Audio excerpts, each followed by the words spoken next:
Hola amigos y amigas, bienvenidos. Soy Eduardo de la GEC de España. Con motivo del centenario de la Pax Romana estamos realizando una serie de entrevistas a lo largo de nuestra historia a personas de todo el mundo que han formado parte de nuestro movimiento. Hoy me ha tocado entrevistar a Stefano Cecanti, un actual profesor de universidad y político que en torno a los años 80 fue militante de las FUCI en Italia y del MIEC. Voy a compartirlo con vosotros y espero que disfrutéis tanto como yo he disfrutado de este magnífico rato de charla con Estefano. Muchas gracias.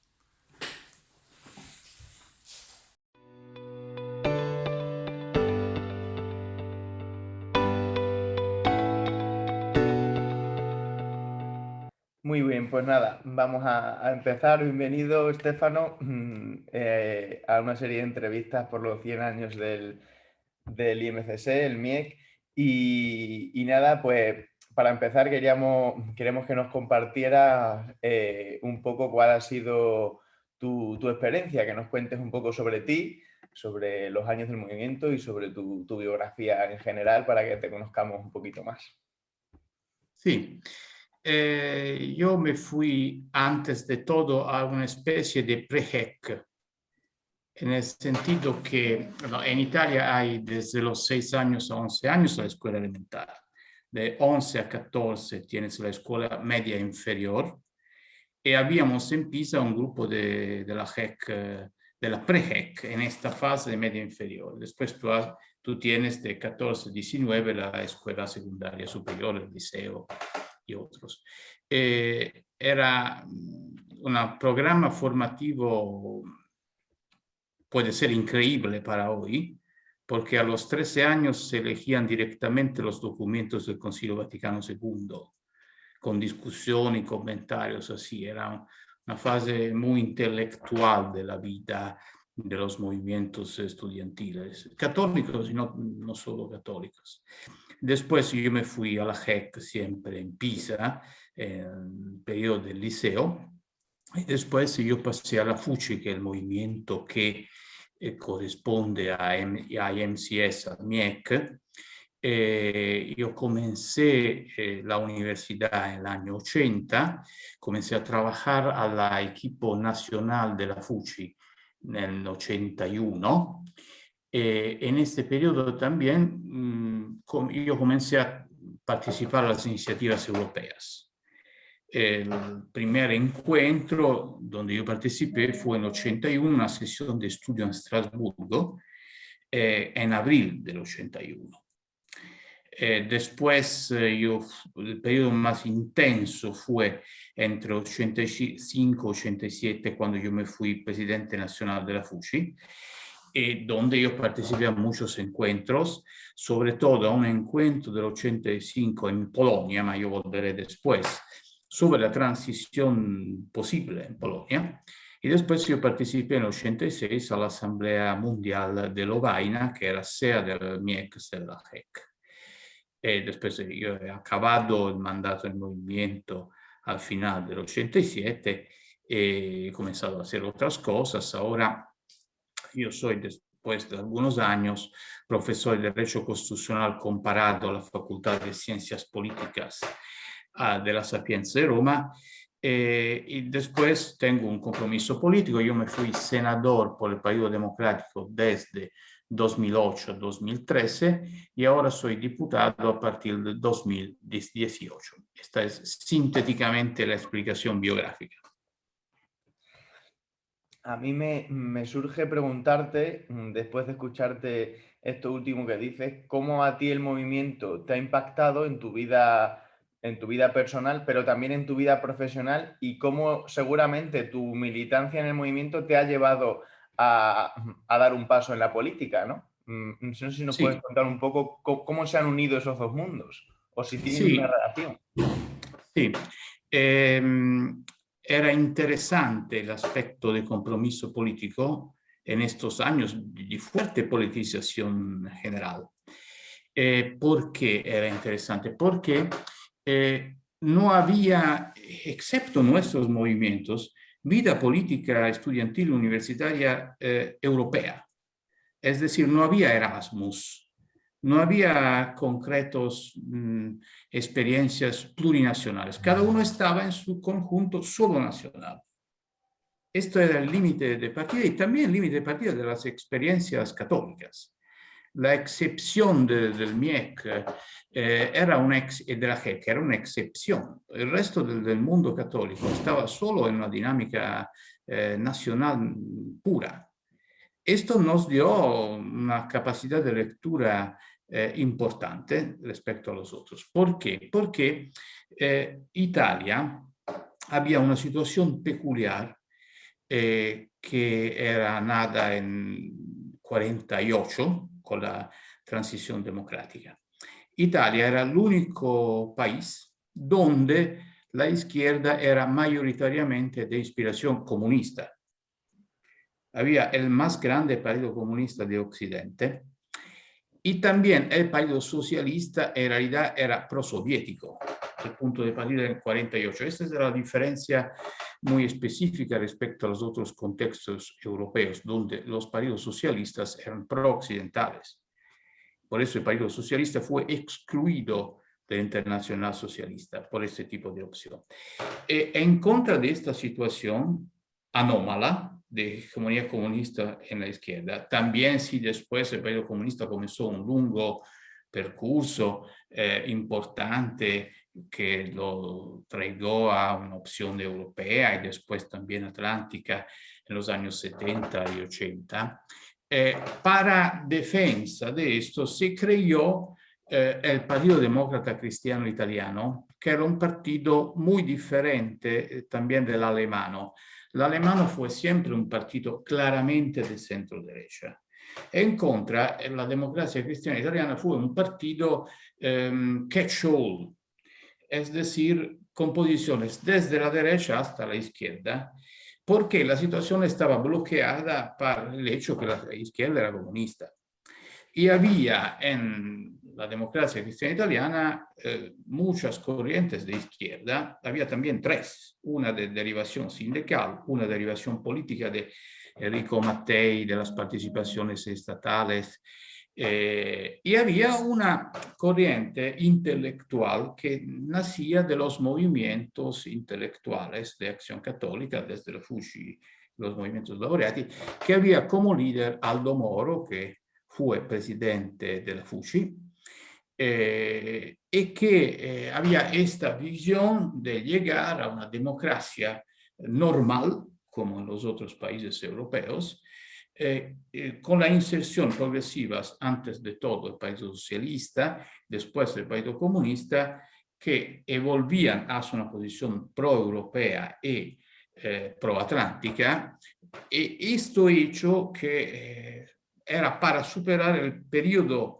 después de 47 y 48, donde la democracia cristiana y sus partidos aliados eran condenados a gobernar y los otros eran una posición de oposición permanente, para llegar a una democracia donde la alternativa con las decisiones de los electores fuese posible, fuese viable.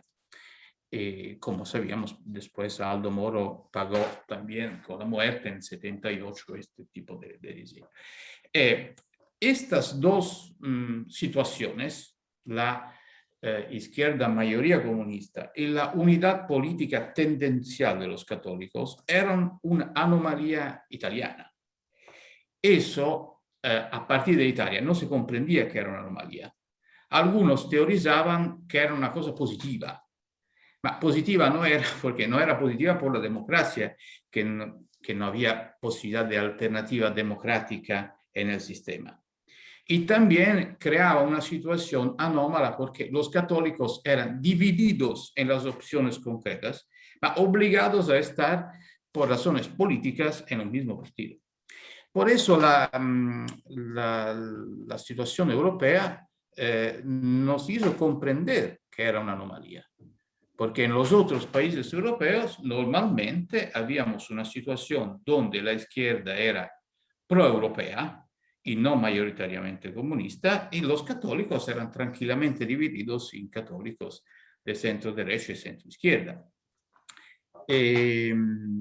Esto fue muy claro. Por ejemplo, la primera sesión donde yo participé en el 81, en abril del 81, fue interesante porque estaban las elecciones presidenciales francesas del 81, ellas donde hubo la victoria de Mitterrand, la primera alternancia democrática en España, a favor de la izquierda, donde, por ejemplo, los delegados de la JEC francesa, para derivación de la línea de reflexión de Mounier, que había teorizado que los personalistas católicos, si no, habían como colocación natural la izquierda no comunista, estaban comprometidos en la campaña electoral de la izquierda democrática. También había los delegados españoles que eran mayoritariamente favorables al Partido Socialista, que nos explicaron el golpe de Tejero, porque estaba 2 meses antes de esta sesión, y la importancia de crear una situación de alternancia democrática y de estabilización de la transición democrática española. Periodo muy interesante porque los portugueses, por ejemplo, que el primer caso de la tercera ola democrática, como dice Huntington, había muchas personas comprometidas de movimiento, una persona, María de Lourdes Pintasilgo, que hizo presidente del MIEC Internacional, que fue presidente del Consejo de Ministros en el periodo de la transición. Después fue la cabeza de lista socialista en el 87 en las primeras elecciones europeas por el Portugal. Este era el conjunto. Este conjunto nos explicó que también en Italia se debía trabajar para llegar a una competición normal entre 2 grupos, 2 coaliciones, donde la colocación normal, excepto al di là del pluralismo natural, porque en los grupos, en los militantes, llega un poco de todo justamente porque son experiencias de frontera, pero hay un mood de fondo que coloca estas experiencias, sea a nivel eclesial, sea a nivel político, en un mood de centro-izquierda, de izquierda democrática.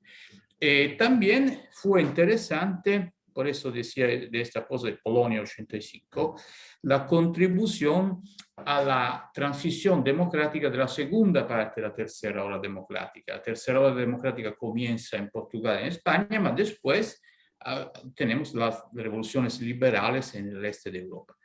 El 85, el mes después que Gorbachev llegó a la cabeza de la Unión Soviética, fuimos invitados para nuestros amigos del CIC, del Club de Inteligencia Católica conectado al movimiento intelectual de Pax Romana, a una sesión extraordinaria en Polonia, donde el objetivo era ha llegado Gorbachev, va a caer el sistema comunista, ¿qué hacemos en lugar de eso? ¿Qué proponemos?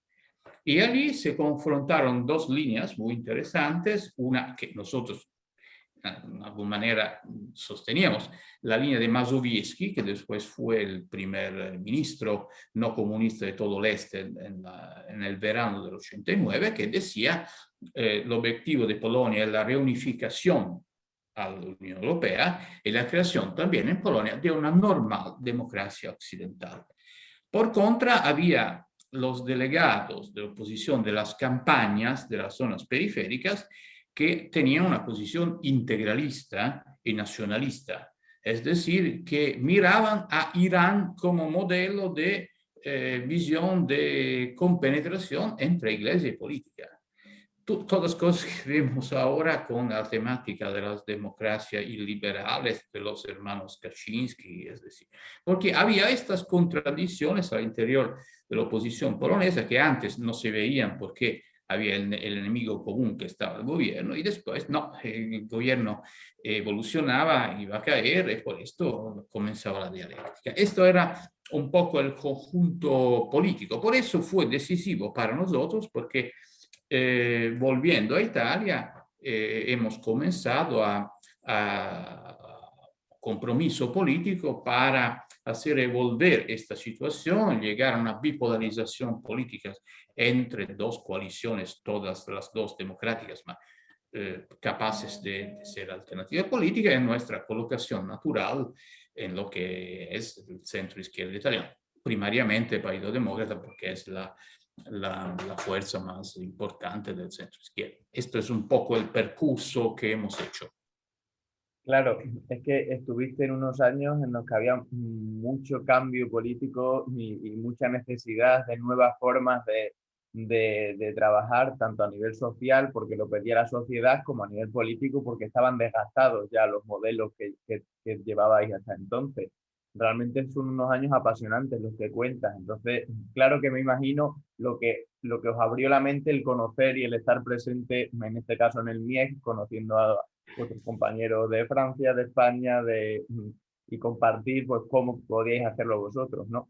Sí, hemos creado también de redes informales que continúan. Porque, por ejemplo, cuando tengo que comprender algo de España o de Cataluña, hablo con Carlos García de Andoín, Sí. de la diócesis de Bilbao, que fue fundador de los cristianos en el PSOE, y hablo también con Pippo Carbonell, que fue nuestro presidente mundial, que fue diputado regional y ahora es profesor a la Universidad Católica de Barcelona. Por eso continúan estos links que creamos en estos años. Claro, eso es muy bueno, qué bueno que nombres a gente de por aquí, genial. Pues, y yo me pregunto que en este movimiento político tan activo, ¿dónde está la fe? A nivel personal, ¿dónde situarías tú la fe en todo ese proceso? ¿Cómo ha crecido tu fe eh, también con la política, ¿no? Un poco que nos hables de a nivel personal, cómo la fe te ha ido llevando, entiendo, pues a comprometerte por un mundo, ¿no? Al servicio. La política es un servicio hacia los demás y supongo que ahí tu fe, o no, no lo sé, cuéntanos ahora, ha tenido mucho que ver y los movimientos de acción católica y esa tradición de paz romana. Sí, más directamente que la fe, también, al menos en Italia, tenemos una cultura política que deriva de dos tradiciones diferentes que se mezclaron del catolicismo político. Una era la tradición del catolicismo liberal, que tenía fuerte la distinción entre Iglesia y Estado. El símbolo, la síntesis del catolicismo liberal es en una frase: católicos con el Papa, liberales con el Estatuto. Es decir, hay esta doble apartenencia, es importante distinguir. En última análisis responde a la división entre esfera de Dios y esfera de César, de una manera muy pragmática. Esto nos explica siempre que hay una mediación entre los valores, las inspiraciones del Evangelio y la fe y la realidad política. No solo mediación entre diversas personas que tienen diferentes fe, pero también entre los principios de la realidad. Hay un elan, como dicen los franceses, hay una presión de la fe que te da motivaciones ulteriores, no te da soluciones ulteriores respecto a los otros, pero te da motivaciones ulteriores a tu compromiso político, que son las de Mateo 25, los criterios del juicio final. Y la otra tradición es la del cristianismo social, que siempre se ocupó de la política a partir de la exigencia de la igualdad, de la creación de igualdad también a partir de la política. Estas dos tradiciones tienen todas las dos una importancia positiva y un riesgo. En el catolicismo liberal, la importancia positiva está de distinguir la esfera de acción de la Iglesia de la responsabilidad del político para todos los ciudadanos. El riesgo que hay en el catolicismo liberal es un cierto conservadorismo social, de identificación de las instituciones con la realidad que hay en este momento, sin pretender de cambiarla. En el catolicismo social hay una gran positivo, una presión positiva, que es la de la solidaridad con los pobres, con los últimos, ma hay un riesgo negativo que es un riesgo de tipo integrista, es un riesgo de comprender la realidad solo a partir de eso. La política no es solo partir de los últimos, ma también realizar un proyecto de gobierno donde hay, sea la atención a los últimos, sea una atención a las fuerzas que mueven la sociedad, que crean riqueza. Esta es la tensión de la política de centro-izquierda, de sumar la tensión, se dice en italiano, i meriti e i bisogni, tener juntos los méritos y las necesidades. Esto es un poco la respuesta, donde no es solo la fe pura, ma una tradición de cultura política que propone una mezcla entre dos elementos con una comprensión más de nuestros tiempos, que es la que explica bien Gustavo Gutiérrez en su volumen sobre la teología de la liberación. Gustavo Gutiérrez, cuando habla de Maritain, que es el gran padre de los movimientos de Pax Romana, dice, atención, porque Maritain parla a partir de una situación donde los católicos son una mayoría larga. Y su hipótesis es cómo creamos propuestas que surgen entre los católicos, donde puede haber también la adhesión de otros. Esto era el esquema fundamental de los partidos demócratas cristianos. Creamos un consenso sobre propuestas racionales, a las cuales nosotros llegamos para razones también de fe, pero son posiciones racionales, donde otros pueden llegar, que no son creyentes en otras religiones, porque condividen el programa. En nuestras sociedades en contra, los cristianos somos una minoría, explica bien Gutiérrez. Por eso el problema no es cómo los no creyentes pueden dar el consenso a propuestas formadas antes para los creyentes, pero al contrario, cómo tenemos la posibilidad de creyentes de crear juntos en contenedores pluralistas, de derivación pluralista, como fe, como inspiración ideal, en este contexto, que era un poco anche la reflexión que hacía Mounier a partir de la situación más secularizada europea, que era la situación francesa. Por eso Maritain, Mounier en su último escrito, Fidelidad, que es un escrito muy simple, el último escrito del 50 antes de morir, habla de este espacio de construcción de una nueva izquierda no comunista, que es un espacio común de todos los personalistas. ¿Y cuál dirías que ha sido tu mayor aprendizaje en tus años de militancia en los movimientos de la GEC, de la JUSTI, del MIEC? Tu mayor aprendizaje personal, lo que más has aprendido, lo que más ha sido significante para tu vida. A razonar en términos globales y no solo italianos. Porque vista la fuerza de la Iglesia y también la presencia directa del Vaticano en Italia, el riesgo es siempre de comprender la realidad a partir solo de la específica situación italiana. Esto es el problema de fondo. Y por eso también yo enseño derecho constitucional comparado, no solo derecho constitucional italiano, pero también de los otros países, porque la comprensión de los otros, por diferencia, nos ayuda también a comprender nuestra situación.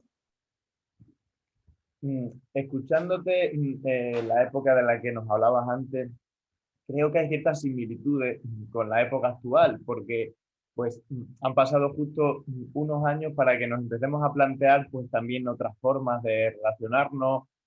Ha entrado ya pues perspectivas muy importantes como es el cuidado de la tierra, como son bastantes retos que tenemos que ir asumiendo y tenemos que ir respondiendo a ellos. Entonces, haciendo un paralelismo con el pasado y el presente, ¿en qué momento crees que estamos o qué deberíamos de hacer los jóvenes que estamos ahora trabajando en estos movimientos? ¿Qué cosas parecidas puede haber o qué cosas no son parecidas y deberíamos de actuar contra ellas? Creo que me entiendes. No, la cosa mejor es el actual pontificado, porque nosotros estábamos habituados al pontificado de Montini, porque Pablo VI fue asesor de la FUCI y también uno de los creadores de los dos movimientos de Pax Romana, y había una sensibilidad particularmente cercana entre estos movimientos y el Papa. Es verdad que en la segunda parte del pontificado de Pablo VI hubo un bloqueo de reformas de la Iglesia para preocupación de una explosión, de un cisma de derecha. Por eso se bloquearon las reformas. Pero había siempre una sensibilidad muy fuerte y cercana entre el Papa y estos movimientos. Estos no se reiteró con los dos pontificados siguientes, en realidad, porque los dos pontificados siguientes eran más de la línea identitaria de la Iglesia, de nueva evangelización entendida como identidad fuerte que se propone. Esto ha creado una serie ha creado un bloqueo permanente de las reformas de la Iglesia, que era solo parcial y conjuntural en la segunda fase del pontificado de Pablo VI y que fue estructural en estos dos pontificados. Fue una vida difícil para nuestros movimientos en estos dos pontificados porque no había objetivamente esta cercanía. Por ejemplo, por el Occidente y por Europa en particular, había dificultades específicas en el tema moral o de la moral sexual, donde no se podría hablar abiertamente que las cosas que leímos en el catequismo no corresponden a la vida real de los creyentes, porque se creó en Europa esta situación completamente nueva de una forma de adolescencia prolongada por la cual tú no te casas antes de 30 y 35 años. Y donde claramente entre 20, 30, 35 años hay una vida afectiva y sexual. Pero esta no se encuentra en los documentos oficiales. Y por eso, esto era uno de los puntos que fue problemático, porque hubo un bloqueo de la teología moral en los dos pontificados presentes, que tienen tantos efectos positivos. Por ejemplo, el pontificado de Juan Pablo II fue positivo porque aceleró la explosión de los regímenes comunistas y los espacios de libertad, seguramente. Pero al interior de la iglesia hubo ese bloqueo que prosiguió también el pontificado siguiente. Ahora es posible en este pontificado no tener directamente las soluciones que no tiene nadie. También el Papa pretende tener soluciones específicas, pero hay un itinerario de búsqueda que es abiertamente reconocido. Que somos una fase de búsqueda, que somos una fase de iglesia en sortida.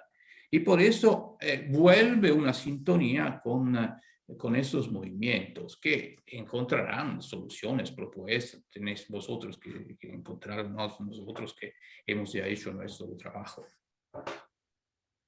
Y para finalizar, me gustaría que nos dieras un consejo a los jóvenes que estamos ahora trabajando y reflexionando y un poco analizando la realidad internacional, ¿no? Con esa mirada abierta que tú nos has presentado, que yo creo que es lo que a ti más te ha significado el movimiento, esa apertura de miradas hacia otros países, a conocer otras maneras de trabajar. Eso te ha ayudado a ti a nivel personal y en Italia también.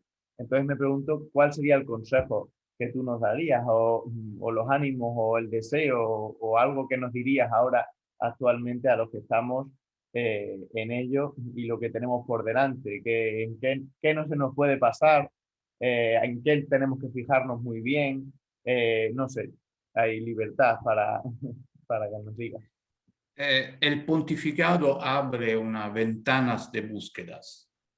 Esta búsqueda encuentra en los cristianos laicos comprometidos directamente en las realidades seglares, da motivaciones. Motivaciones para encontrar nuevas soluciones. Este es el itinerario de nuestros movimientos. Después, cada generación lo percurre con su capacidad, percurre este camino. Esto otro no sabía decir. Es vuestro papel. Bueno, pues esa motivación, ese empuje que tenemos que notar, ¿no? Desde el Papa, desde el pontificado, y lo que decías tú también, desde los documentos de la Iglesia, que realmente son buenos, documentos que vemos que sirven, sobre todo la doctrina social, pues yo creo que es muy interesante para trabajar todo lo que hemos estado hablando. Nos quedamos con esas motivaciones Perfecto. y esperamos que podamos hacer tantas cosas como hicisteis vosotros en vuestra época, que para nosotros pues sois un faro en el que seguir. Así que muchas gracias por tu atención, por haberte robado un ratito de tu tiempo y bueno, gracias también al MIEC por esta serie de entrevistas que nos hacen conocer a nivel mucho más amplio la historia del movimiento, la historia de los movimientos y la historia de las personas que formasteis parte del movimiento, porque sin vuestras historias pues no existiría el movimiento, así que muchas gracias, Estefano. Gracias a vosotros. Saludos. Chao.